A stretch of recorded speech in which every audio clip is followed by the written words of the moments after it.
सो मेटाक्रिप्टोमेरोजोइड जो है, ये मेटाक्रिप्टोमेरोजोइड कहाँ प्रेजेंट है? ब्लड स्ट्रीम में प्रेजेंट है। ठीक है, यहाँ पे हम लोगों का लेक्चर यहाँ तक सुनाई दे रहा है। तो ब्लड स्ट्रीम में मेटाक्रिप्टोमेरोजोइड प्रेजेंट है आफ्टर कंप्लीटिंग एक्सो इरिथ्रोसाइटिक फेज। उसके बाद क्या होगा? ये मेटाक्रिप्टोमेरोजोइड जो है it will enter inside what? It will enter inside RBC. अब से आरबीसी के अंदर का जो साइकिल है, आरबीसी के अंदर में क्या जो भी एक्टिविटीज होता है वो अब से शुरू हो जाएगा। ठीक है, तो metacryptomerozoite which is a resultant of exo erythrocytic phase present in the blood will now enter inside RBC and it will start feeding on the inner cell mass of RBC। RBC को अंदर से खाने लगेगा, plus size में बड़ा होगा। Obviously खाएगा तो न्यूट्रिशन मिलेगा, न्यूट्रिशन मिलेगा तो साइज में बड़ा होगा। साइज में बड़ा होने के बाद इसको हम लोग क्या बुलाएंगे? नाम फिर से चेंज हो जाएगा। मेटाक्रिप्टोमेरोजोइड को हम लोग बुलाएंगे ट्रोपोजोइड। ट्रोपोजोइड जो है it will start depositing toxic granules. ठीक है, कुछ कुछ पॉइजनस ग्रेन्यूल्स वो क्या करेगा? आरबीसी के अंदर डिपॉजिट करना शुरू कर देगा। ठीक है, inside the RBC. In granules को हम लोग क्या बुलाते हैं? हेमोजोइन ग्रेन्यूल बुलाते हैं। तो ये है एक एक्टिविटी जो ट्रोपोजोइड करेगा। सेकंड एक्टिविटी जो ट्रोपोजोइड करेगा वो क्या करेगा? It will form encystation. अपने ऊपर एक सिस्ट कवरिंग चढ़ाएगा। चढ़ाने के साथ साथ नाम फिर से सिस्ट कवरिंग चढ़ेगा तो नाम बनेगा सीजोन। सीजोन बन जाएगा। सीजोन डस मल्टीपल फ्यूजन। मल्टीपल फ्यूजन करेगा, करके अब मल्टीपल फ्यूजन में 1000 इंडिविजुअल का प्रोडक्शन नहीं होगा। आरबीसी के अंदर number of individuals produced by doing this multiple fusion is 12 to 24 मेरोजोइड। ठीक है, फिर ये मेरोजोइड जो है ये क्या करेगा? जैसे ये फॉर्म हो जाएगा it comes out by excystation. Cyst covering जो चढ़ाया था उसको हटाएगा and cell membrane lysis, RBC को फोड़ देगा। फोड़ के ये बाहर आएगा। तो ये फोड़ के बाहर आने की वजह से मेरोजोइड तो बाहर आया, क्योंकि ईच इंडिविजुअल मेरोजोइड को एक एक आरबीसी के अंदर अब घुसना है। घुस के उसको सेम यही प्रोसेस वापस करना है। इसलिए ये मेरोजोइड सेल मेम्ब्रेन लाइसिस एक्सिस्टेशन करके बाहर आया, सो दैट नया आरबीसी के अंदर घुसे, अपना नंबर्स और बढ़ाए। लेकिन ये करने में this releases merozoites in the blood. ठीक है, लेकिन हेमोजोइन ऑल्सो कम्स आउट। ये जो हेमोजोइन ग्रेन्यूल अंदर में डिपोजिट करके रखा था इसने, वो भी तो बाहर आ जाएगा।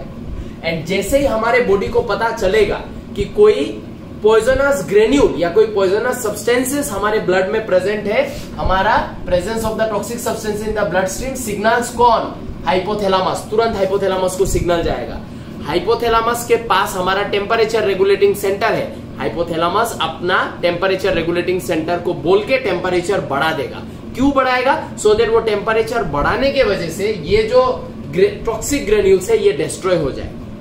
This toxic granule is made up of proteins or proteins gets denatured at higher temperature. ये हम लोग को पता है। तो तुरंत हाइपोथैलेमस बॉडी का टेम्परेचर बढ़ा देगा। That will mark the starting of rigor stage, क्योंकि रिगोर स्टेज में शिवरिंग एंड चिल, उसके बाद फेब्राइल स्टेज में बॉडी टेम्परेचर का बढ़ जाना। तो वो बॉडी टेम्परेचर क्यों बढ़ता है? देखो इसके वजह से बढ़ता है। ये है द ऑनसेट ऑफ पैरोक्सिज्म जो हम लोगों ने स्टार्टिंग में डिस्कस किया था। ठीक है, the actual clinical attack of malaria. अब जब आरबीसी फोड़ फोड़ के ये ऑर्गेनिज्म बाहर आएगा तो अपने साथ हेमोजोइन लेके आएगा। हेमोजोइन का प्रेजेंस हाइपोथैलेमस को बोलेगा कि तुम बॉडी का टेम्परेचर बढ़ाओ, इन ग्रेन्यूल्स को डिस्ट्रॉय करना है। तब हाइपोथैलेमस अपना टेम्परेचर रेगुलेटिंग सेंटर को बोलेगा बॉडी का टेम्परेचर को बढ़ा दो। बॉडी का टेम्परेचर बढ़ेगा सो दैट ये ग्रेन्यूल्स को डिस्ट्रॉय कर सके। वो जो टेम्परेचर बढ़ा उसमें मलेरिया का जो बुखार बोलते हैं वो बुखार आएगा। ठीक है, लेकिन फिर टेम्परेचर बढ़ के हेमोजोइन ग्रेन्यूल्स को खत्म कर देगा कुछ टाइम के अंदर। फिर क्या हो जाएगा? फीवर सबसाइड्स, फीवर चला जाता है, प्रोफ्यूज स्वेटिंग होता है, defervescent stage and the person starts to feel normal again. लेकिन फिर से ये क्लिनिकल अटैक कुछ 3-4 दिन 5 दिन का गैप में फिर से होने वाला है। क्यों? क्योंकि जो ये नया मेरोजोइड निकला है, ये नया मेरोजोइड अब फिर से आरबीसी के अंदर घुसेगा और आरबीसी के अंदर घुस के फिर से आरबीसी का फीडिंग करेगा। ये जो मेरोजोइड बाहर आया था हेमोजोइन के साथ, तब बुखार आया और ये मेरोजोइड वापस आरबीसी के अंदर घुस जाएगा। टेम्परेचर जो बढ़ा है वो हेमोजोइन को डिस्ट्रॉय कर देगा और ये मेरोजोइड जो नया आरबीसी के अंदर घुसा है वो फिर से सेम यही करेगा। मेरोजोइड घुसेगा, घुस के इनर सेल मास खाएगा, साइज में बड़ा होगा, ट्रोपोजोइड बनेगा जो फिर से ये करेगा, फिर फोड़ के बाहर आएगा। फिर 4-5 दिन के बाद फिर से बुखार आएगा। ठीक है, फिर ठीक होने लगेगा, फिर 4-5 दिन बाद फिर से बुखार आएगा। ठीक है, तो ये जो एक साइकिल हम लोगों ने पढ़ा है आरबीसी के अंदर घुसने से आरबीसी को फोड़ के बाहर आने तक, दैट मीन्स इस पॉइंट से ये करते हुए इस पॉइंट तक। ठीक है, तो ये जो तुम्हारा जर्नी रहा है, इस जर्नी को हम लोग क्या बुलाते हैं? इस जर्नी को हम लोग बुलाते हैं इरिथ्रोसाइटिक फेज बुला सकते हो या फिर erythrocytic सीजोगोनी is the proper name of this event of this stage. ठीक है, तो अब तक हम लोग को 3 स्टेज मिल चुका है, pre erythrocytic, exo erythrocytic and now erythrocytic schizogony. ठीक है, आई होप ये समझ में आया है इरिथ्रोसाइटिक सिजोगोनी। अब देखते हैं आगे क्या होगा। तो उसके बाद देखो क्या हो रहा है, आफ्टर डूइंग इरिथ्रोसाइटिक सिजोगोनी, वो जो साइकिल के बारे में हम लोगों ने बात किया, फॉर फ्यूअर टाइम्स, ठीक है, ये चीज बार बार होने वाला है। मेरोजोइड हेमोजोइन के साथ बाहर आएगा, फिर मेरोजोइड घुस जाएगा, घुस के फिर वो मेरोजोइड ट्रोपोजोइड बनेगा, वो ट्रोपोजोइड फिर से हेमोजोइन ग्रेन्यूल बनाएगा, फिर से मेरोजोइड्स बनाएगा, फिर फट जाएगा, फिर बाहर आएगा, फिर एक मेरोजोइड, फिर एक आरबीसी के अंदर घुसेगा, और ये साइकिल 3-4 बार चलेगा। 3-4 बार ये साइकिल चलते चलते हम लोग क्या देखेंगे, जो साइज ऑफ मेरोजोइड होगा आफ्टर मान लो 4 साइकिल, 4 टाइम्स इरिथ्रोसाइटिक सिजोगोनी करने के बाद जो मेरोजोइड का साइज होगा, that will be almost half to that of the size of RBC. अगर आरबीसी का साइज है 7.5 म्यूएम, तो उनका साइज भी मोटा मोटी 3.75 म्यूएम के आसपास आ जाता है। तो अगर आरबीसी का साइज का आधा इसका साइज बन जाता है, तो ये आरबीसी के अंदर घुस के करेगा क्या, है ना। अभी अंदर घुस के उसको खाना भी खाना है, ग्रो भी करना है, उसका साइज ऑलरेडी आरबीसी का हाफ हो चुका है, तो घुसेगा क्या और खाएगा क्या। ठीक है, so that is the time, अभी देखो becomes half of that of the size of RBC, so that is the time जब मेरोजोइड डिसाइड करता है कि नहीं, बहुत इरिथ्रोसाइटिक सिजोगोनी कर लिया और नहीं करना है, अब इससे आगे का साइकिल को बढ़ाना है या इसके आगे के साइकिल में जाना है। ठीक है, तो merozoite stops entering inside the RBC, merozoite RBC के अंदर और नहीं घुसेगा, रादर क्या करेगा, enough is enough, now let's move to the आगे का पोर्शन। सो बाइनरी फिजन करेगा, ठीक है, और ये बाइनरी फिजन करके फॉर्म करेगा क्या, माइक्रोगेमेटोसाइट, मेगागेमेटोसाइट। ठीक है, ये खुद भी मेरोजोइड हैप्लॉइड था और ये दोनों भी हैप्लॉइड है, क्योंकि बाइनरी फिजन किया है, यहाँ पे माइटोसिस हुआ है, ठीक है, जिसके वजह से यहाँ पे ये दोनों में क्रोमोसोमल नंबर सेम फॉर्म किया है, लेकिन 2 फॉर्म बना है एक ऑर्गेनिज्म से। ठीक है, ये जो गेमेटोसाइट्स है, this gametocytes are present in the superficial blood vessel. Superficial blood vessel माने बॉडी के आउटर मोस्ट लेवल पे जो ब्लड वेसल्स होता है। कौन होता है बॉडी का आउटर मोस्ट लेवल पे ब्लड वेसल, सबक्यूटेनियस वेन्स, जो हमारे स्किन के नीचे का ब्लड वेसल है। Arteries are located deep, veins are located right below our skin. तो हमारे स्किन के नीचे का जो ब्लड वेसल्स है वो सबक्यूटेनियस माने स्किन के नीचे, और वो कौन होता है, आर्टेरीज ऑब्वियसली नहीं होगा, वेन्स होगा। तो इनमें चला जाएगा, ये दोनों इनमें चला जाएगा। क्यों, क्योंकि मच्छर जब हम लोग को बाइट करेगा तो वो ब्लड को सक करके निकालेगा फ्रॉम द सबक्यूटेनियस वेन। हमारे बॉडी के एकदम लीवर के अंदर से तो ब्लड नहीं निकाल सकता है, स्किन के नीचे का ब्लड वेसल से ही जनरली ब्लड सक करता है मॉस्किटो। सो ये जो दोनों है, both of them enters the body of female Anopheles mosquito. मैंने बार बार बोला है, फीमेल मॉस्किटो हम लोग को बाइट करता है क्योंकि उनको हमारा ब्लड चाहिए, हमारा ब्लड गर्म होता है, गर्म ब्लड से फीमेल अपना एग्स को हैच करने का राइट टेम्परेचर दे सकती है, इसलिए हम लोग को मॉस्किटो जब भी बाइट करेगा वो फीमेल मॉस्किटो होगा। ठीक है, so enters the body of female Anopheles mosquito and grows further. ये माइक्रो एंड मेगा यहाँ पे चला जाएगा, और जब भी एक मच्छर हम लोग को काटेगा हमारे बॉडी के ब्लड के साथ ये दोनों भी मॉस्किटो के बॉडी के अंदर चला जाएगा। अब हम लोग देखेंगे कि मॉस्किटो के बॉडी के अंदर जाने के बाद मॉस्किटो के अंदर क्या हो रहा है। Mosquito is the primary host, हम लोग प्राइमरी होस्ट पहुंच गए।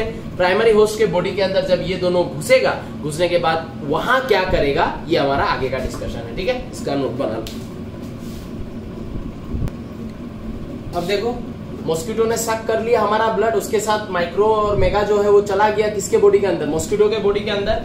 अब देखो, inside the mosquito salivary gland या inside the mosquito salivary gland के जगह you guys can write inside the mosquito's oral cavity, है ना, सलाइवरी ग्लैंड नहीं चाहिए, ओरल कैविटी और फेरिंग्स, ओरल कैविटी और फेरिंग्स लिख सकते हो। So inside mosquito's oral cavity और फेरिंग्स, जो माउथ का कैविटी या फेरिंग्स का रीजन जो है, ठीक है, वहां पे क्या होगा, माइक्रोगेमेटोसाइट और मेगागेमेटोसाइट जैसे ही मॉस्किटो का ओरल कैविटी में पहुंचेगा, इनको पता चल गया है कि हम लोग राइट प्लेस में आ गए हैं हमारे आगे का स्टेप में जाने के लिए। तब ये माइक्रोगेमेटोसाइट डिवाइड करेगा वाया माइटोसिस और फॉर्म करेगा क्या, 6 to 8 स्पर्म। ये खुद हैप्लॉइड है तो ये स्पर्म्स भी हैप्लॉइड होगा। मेगागेमेटोसाइट डिवाइड्स, माइटोसिस करेगा, एक एग एक पोलर बॉडी डिजेनरेट एग जो है वो सर्वाइव करेगा, ये भी हैप्लॉइड। स्पर्म जाके एग को फर्टिलाइज करेगा किधर, ओरल कैविटी में ही, और फर्टिलाइजेशन की वजह से फॉर्म होगा जाइगोट, जो होगा क्या, डिप्लॉइड, NN2N। ठीक है, अब ये जो डिप्लॉइड जाइगोट है, इनिशियली जब ये फॉर्म होगा तो ये गोल होता है, it is round in shape, इसको हम लोग क्या बुलाते हैं, राउंड इन शेप वाले जाइगोट को हम लोग स्पोरोन बुलाते हैं। ये स्पोरोन अपना सेल डिवीजन चालू रखेगा, अपना ग्रोथ चालू रखेगा। दैट मीन्स ये स्पोरोन ड्राइव्स एम्ब्रायोजेनेसिस, अपना एम्ब्रायोजेनेसिस का प्रोसेस को कंटिन्यू करेगा एंड करके थोड़ा ही टाइम में ये इलोंगेटेड स्ट्रक्चर में अपने आप को कन्वर्ट कर लेगा। तो ये राउंड से ये स्पोरोन जो है ये गोल ऐसा है, गोल ऐसा है, ठीक है। अंदर में न्यूक्लियस है, साइटोप्लाज्म है, सेल मेम्ब्रेन है। ये थोड़ा देर में इलोंगेटेड स्ट्रक्चर बन जाएगा, माने ऊकाइनेट बन जाएगा। ऊकाइनेट देखने में ऐसा होगा, ऐसा होगा, जिसका ये होगा क्या, सेल MEMBR मेम्ब्रेन, ठीक है। अंदर में प्रेजेंट होगा फ्री साइटोप्लाज्म और बीच में प्रेजेंट होगा क्या, न्यूक्लियस, ठीक है। ये है ऊकाइनेट, ठीक है।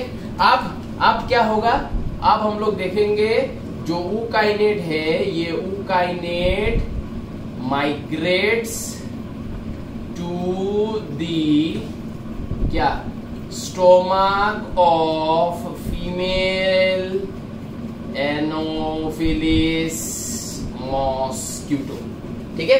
तो इसीलिए शायद इसका इलोंगेटेड शेप का बनना जरूरी था, क्योंकि एक राउंड शेप प्रॉपर मूवमेंट नहीं कर पाएगा, ठीक है। जबकि एक इलोंगेटेड शेप थोड़ा एरोडायनामिक टाइप का है, तो एलिमेंट्री कैनल में मूव करने में इसको आसानी होगा। तो ये ऊकाइनेट जो है ये मूव करके कहाँ पहुंच जाएगा, फीमेल का स्टोमक में पहुंच जाएगा, ठीक है। और फीमेल के स्टोमक में पहुंच के क्या करेगा ये अभी डिस्कस करेंगे। आई होप ये समझ में आया है।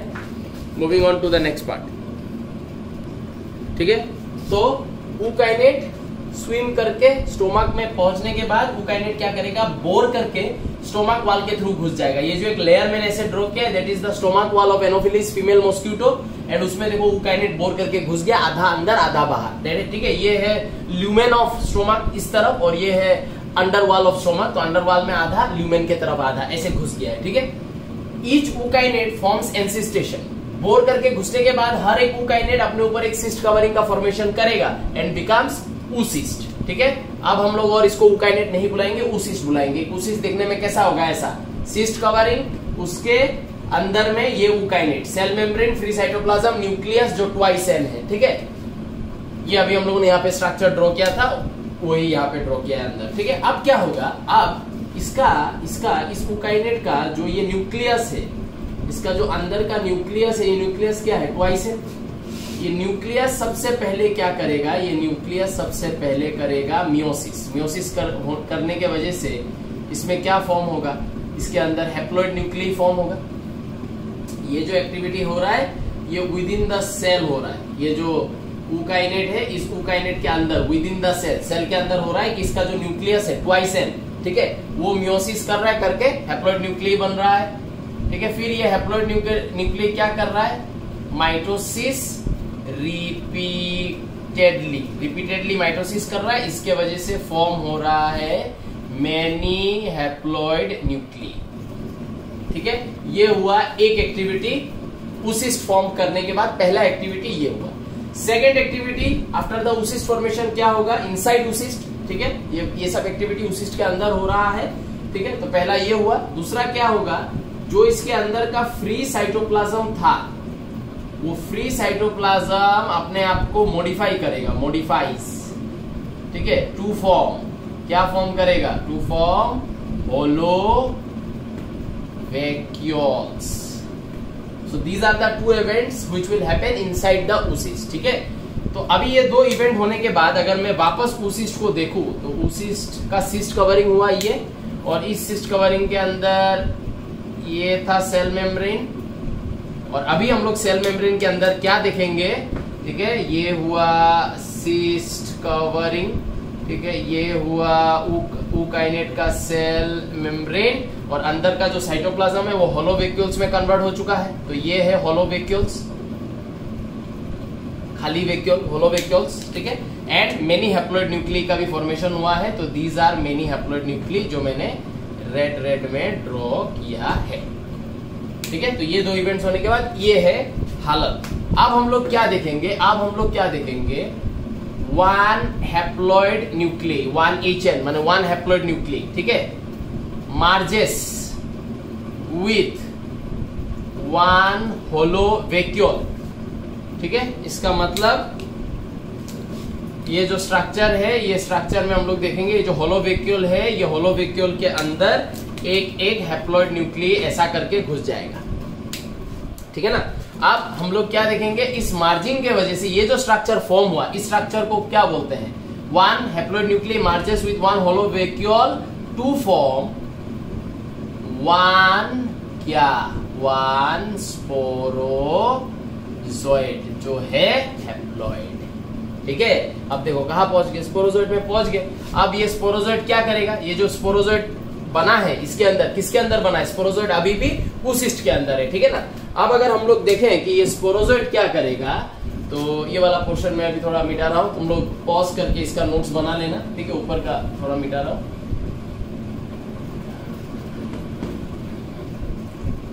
ठीक है। तो ये जो स्पोरोजोइड है, ये स्पोरोजोइड क्या करेगा, स्पोरोजोइड्स डाज एक्सिस्टेशन, सबसे पहला एक्सिस्टेशन करेगा, प्लस रैप्चर सेल मेम्ब्रेन, उल्टा बोल दिया, पहले अपना जो यूकाइनेट का सेल मेम्ब्रेन है उसको रैप्चर करेगा, फिर उसके ऊपर सिस्ट का कवरिंग उसको भी रैप्चर करेगा, ठीक है, करके sporozoites comes out into the stomach's lumen, जो फीमेल मॉस्किटो है, ठीक है, उसके स्टोमक में आ जाएगा, उसके स्टोमक के ल्यूमेन खाली स्पेसेस में आ जाएगा, एंड वहां से migrates back to the salivary gland of the female Anopheles mosquito. देखो कहां पहुंच गए, साइकिल के लास्ट में पहुंच गए, ठीक है। वापस से ये क्या हो गया, ये जो स्पोरोजोइड है वो माइग्रेट करके कहां पहुंच जाएगा, फीमेल एनोफिलिस मॉस्किटो का सलाइवरी ग्लैंड में पहुंच जाएगा, ठीक है। और सलाइवरी ग्लैंड में पहुंच के फिर रुका रहेगा, फिर जब ये मॉस्किटो किसी हेल्दी ह्यूमन को बाइट करेगा, फिर वो मॉस्किटो का जो सलाइवा जाएगा, उस सलाइवा के साथ क्या हो जाएगा, 1000 स्पोरोजोइड विल बी इनोकुलेटेड, माने डाल दिया जाएगा inside the body of human. फिर ये 1000 स्पोरोजोइड आधा घंटा के अंदर लिवर सेल में जाके छुप जाएगा, वहां छुप के प्री इरिथ्रोसाइटिक फेज, एक्सो इरिथ्रोसाइटिक फेज बाहर आएगा, आरबीसी को इन्फेक्ट करेगा, इरिथ्रोसाइटिक चीजों को नहीं, फिर एक मॉस्किटो के बॉडी के अंदर आ जाएगा, आके सेक्सुअल साइकिल करेगा, ठीक है। एज वेल एज तुम लोग को जो मैंने अटैचमेंट दिया है, उस अटैचमेंट में भी तुम लोग को ये मिलेगा लिखा हुआ कि जो sexual cycle that occurs in the oral cavity of mosquito, वो जो माइक्रो और मेगा गैमेटोसाइट जो क्या करता है, स्पर्म एंड ओवम का फॉर्मेशन करता है, फिर जो फर्टिलाइजेशन हुआ है थोड़ा देर पहले जो डिस्कस किया था, ये जो एक्टिविटी है sexual cycle that occurs in the oral cavity of mosquito, इसको हम लोग रॉस साइकिल बुलाते हैं। क्यों? क्योंकि सर रोनाल्ड रॉस ने इस सेक्सुअल साइकिल को डिस्कवर किया था inside the body of mosquito, ठीक है। तो जब तुम लोग मैकेनिज्म का वो वाला हिस्सा लिख रहे होगे तो साइड में तुम लोग रॉस साइकिल लिख के रख सकते हो, या ये वाला पॉइंट स्टार मार्क देके साइड में लिख के रख सकते हो, ठीक है। तो यहाँ पे हमारा लाइफ साइकिल खत्म होता है, आराम से नोट्स बना लो, पीडीएफ भी देखना, वहां पे भी बहुत सारा कुछ दिया हुआ है, ठीक है।